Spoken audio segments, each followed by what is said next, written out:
bi nas bilo res preveč, ampak eno zdravo razmerje pa ta parlament vsekakor potrebuje. Hvala. Hvala lepa, dragi mladi fant. Jaz ne rečem, da imam krasen lep pogled, pa ne samo na mladino, posebej na moški svet, ki stoji tukaj pod nami. Sedaj sem zvedela marsikaj lepega v sebi, prijetnega, ne pa povem, da živim v družini, ker so upokojenci. Imam pa seveda tudi hčero, ki je svetla, bo rekla, zvezdica na nebu, kjer svijajo rumene zvezde celjskih knezov. Moje delo, moje življenje so mladi, posebej v mojem okolju, ki potrebujejo sigurno prihodnost. Varno prihodnost in odgovornost politike je, da to tudi nudimo. Ženske znamo stati trdno na tleh, ne takole piskajoče, kakor ta mikrofon, in tisto, kar obljubimo, tudi storimo.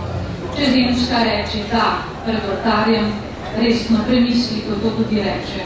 In če reče, da ne, se ne moški vpraša, zakaj je to storila. Vse končuje. Dragi kolegice, vso srečo, 32 nas je.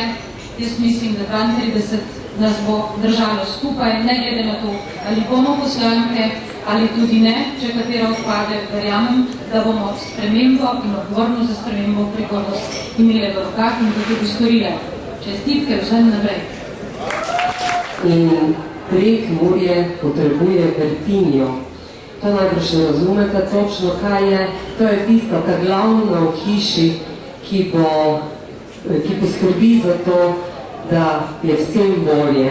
Se pravi, da se to Prekmurje premakne iz repa razvitosti Slovenije.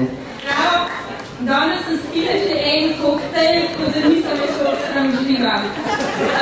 Glede na to, da sem bila na vseh 3 predstavitvah, se lahko vključim za univerzalno žensko. Do ženske univerzuma pa mi manjka malo kuharskih veščin.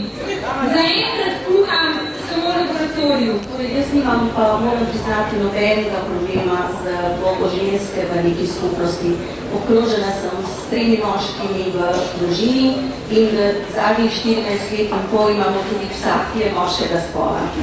Danes sem bila v Kranju, kjer bom kandidirala in en gospod, naš simpatizer, je rekel, ne bom veliko napletal, ampak tele, ki so zdaj na oblasti, je treba prekucniti.